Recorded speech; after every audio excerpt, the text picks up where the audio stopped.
ಎರಡನೇದ್ದು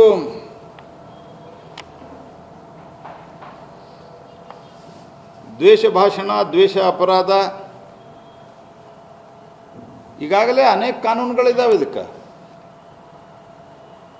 ಆದರೆ ತಮಗೆ ಆಗಲಾರದವ್ರನ್ನ ಟಾರ್ಗೆಟ್ ಮಾಡಲಿಕ್ಕೆ ಬ್ರಿಟಿಷರ ಮಾದರಿಯಲ್ಲಿ ಈ ರೀತಿ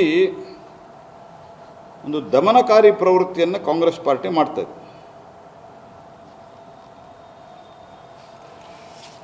ಬೆಳಗಾವಿ ಅಧಿವೇಶನದಕ್ಕಿಂತ ಮೊದಲು ನಾವೆಲ್ಲ ಒಟ್ಟಿಗಿದ್ದೀವಿ ಅಂತ ತೋರಿಸಲಿಕ್ಕೆ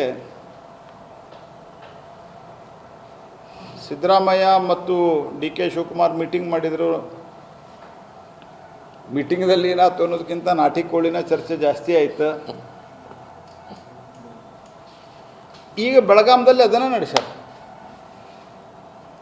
ಅಂದ್ರೆ ರಾಜ್ಯದ ಹಿತದ ಬಗ್ಗೆ ಯಾವುದೇ ರೀತಿ ಕಾಳಜಿ ಇಲ್ಲ.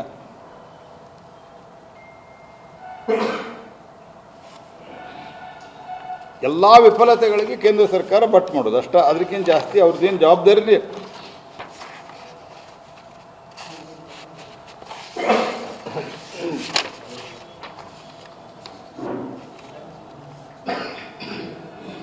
ಹಾಗಾಗಿ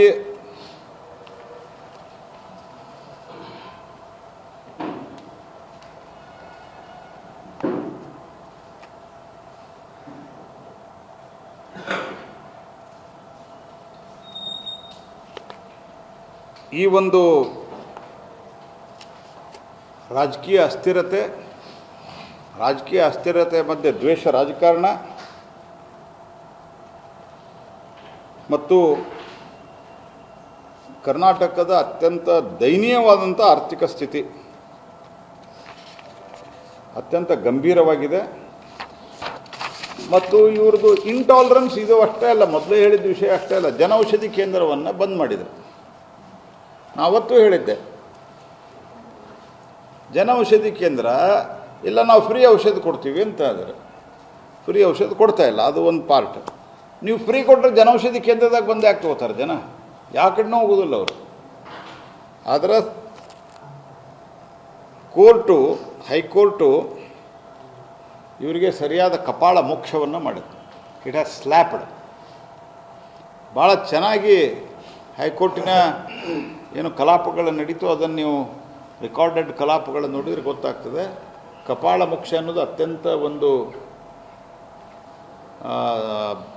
ಭಾಳ ಸೂಕ್ಷ್ಮವಾದಂಥ ಒಂದು ಒಳ್ಳೆಯ ಪದ ಅಂತ ಹೇಳ್ಬೋದು. ಇವ್ರಿಗೆ ಭಾಳ ಕಟುವಾಗಿ ಜಾಡ್ಸ್ಯಾರ ಇವರು.